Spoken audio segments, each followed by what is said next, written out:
पिछले 15 दिनों से री एग्जाम की मांग को लेकर पटना के गर्दनीबाग धरना स्थल पर धरने पर और भूख हड़ताल पर बैठे अभ्यर्थियों की अगली रणनीति क्या कुछ होगी, इसको लेकर हम सीधे छात्र नेता सौरभ से बात करते हैं। सौरभ, आज आप लोगों ने एक प्रेस कॉन्फ्रेंस बुलाया था, क्या कुछ जानकारियां? पूरी तरीके से, क्योंकि 30 दिसंबर को हम लोगों ने मुख्य सचिव बिहार सरकार से मिलकर पूरे ज्ञप्ति सौंपी थी। पटना के बापू परिसर केंद्र ही नहीं, 28 परीक्षा केंद्रों की जो सूची है उनको हम लोगों ने सौंपी है।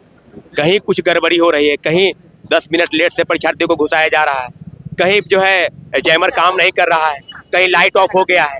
तो पूरी तरीके से जो एक परीक्षा केंद्र की बात कर रहे हैं, तो आज 22 परीक्षा केंद्र आपने बनाया है, तो कहीं ना कहीं सामान्यीकरण लागू करने का प्रयास बीपीएससी की तरफ से है।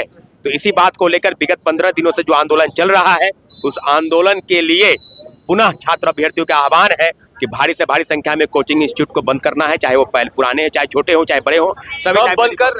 कल और परसों 2 दिन बंद रखना है। और सभी लोगों से आग्रह किया जा रहा है, शिक्षकों से भी, कि आप छात्रों के अभ्यर्थियों के हक में फैसला आपने किया है, आप हैं साथ में प्रत्यक्ष रूप से अप्रत्यक्ष रूप से, तो आप कोचिंग इंस्टीट्यूट को बंद रखेंगे। और निश्चित रूप से जितने भी अभ्यर्थी शामिल हो रहे हैं परीक्षार्थियों से, 18,000 परीक्षार्थी, उनसे भी अपील है, उनसे भी अनुरोध हम लोग कर रहे हैं, अनुरोध कर रहे हैं कि आप अपने भाइयों बहनों के अधिकार की लड़ाई है, यहाँ तक कि अपनी लड़ाई के लिए आप काली पट्टी बांधकर इस परीक्षा का बहिष्कार करें। लगातार आप लोग पिछले 15 दिनों से संघर्षरत है।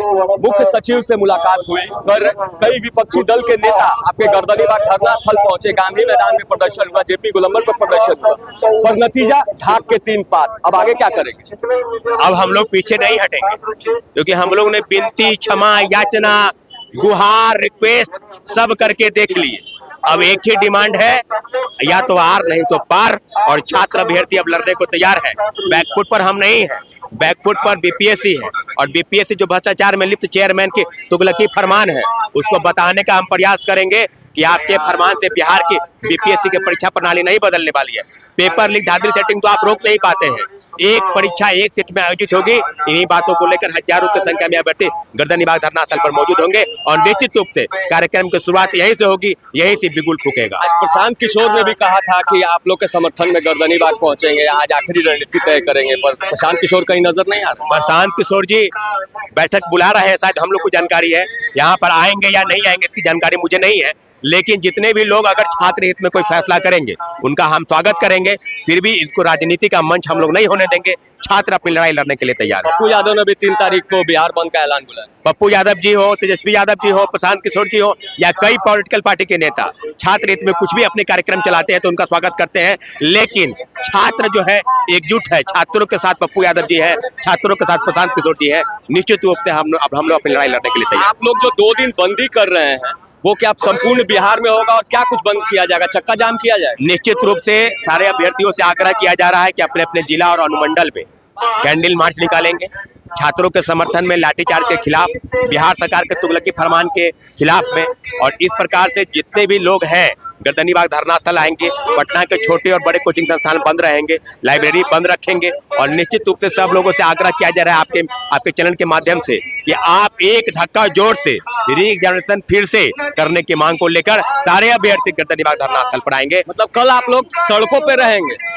कल हम लोग सड़क पर ही हैं और सड़क पर ही रहेंगे जब तक हमारी मांग, मुख्यमंत्री जी को ये लगता होगा, कुछ आईएएस अधिकारी और मंत्री परिषद के कुछ लोग उनको उपापोह की स्थिति में रखे हैं, तो फैसला मुख्यमंत्री जी को करना है। क्योंकि युवाओं की बात आप करते हैं, नौकरी की बात आप करते हैं, तो इस तरह की व्यवस्था युवाओं के दम पर आप। मुख्यमंत्री तो हालात ये है कि आप लोगों के सवाल पर मुंह फेर लेते हैं, जवाब तक नहीं देते। हाँ, निश्चित रूप से मुख्यमंत्री जी से इस तरह का सवाल हुआ था, तो मुख्यमंत्री जी से वही कहना चाहते हैं कि आप जवाब दीजिए। अगर परीक्षा अगर आप कराना चाहते हैं, आप ही के द्वारा इस तरह का पहले भी फैसला लिया गया था कि परीक्षा एक है तो एक शिफ्ट में आयोजित होगी, ये परीक्षा 2 शिफ्ट में कैसे आयोजित हो रही है? इस प्रकार से आपको जवाब देना चाहिए। छात्रों का दल हम लोग मिलने के लिए तैयार है, आपको फैसला करना होगा कि कैसे परीक्षा व्यवस्था। फैसला मुख्यमंत्री को करना होगा, अभ्यर्थियों की यही मांग है। दूसरी ओर हम आपको दिखा रहे हैं कि किस तरह से अन्य अभ्यर्थियों की क्या कुछ राय है,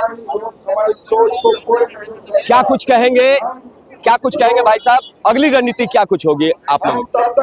देखिए, हम लोग की एक ही रणनीति है कि अपनी आवाज को मुखरता से गर्दनीबाग में रखना, और वही हम लोग कर रहे हैं, वही करते रहेंगे जब तक हमारी आवाज को सुन न ली जाए, मान न ली जाए। लगातार आप लोग 15 दिनों से संघर्षरत है, ना ही आयोग और ना ही सरकार झुकने को तैयार है, क्या कुछ कहेंगे? हम लोग लड़ते रहेंगे जब तक जीत। देखिए ये अभ्यर्थी है, साफ तौर से कह रहे हैं कि इनकी आवाज तो भले ही कोई नहीं सुन रहा है, पर यह अपनी मांगों को लेकर लड़ते रहेंगे। साफ तौर से अभ्यर्थियों ने ऐलान कर दिया है कि 2 दिनों तक पटना और संपूर्ण बिहार के कॉलेज, कोचिंग और छात्रों से जुड़े हुए हर संस्थान को बंद किया जाएगा।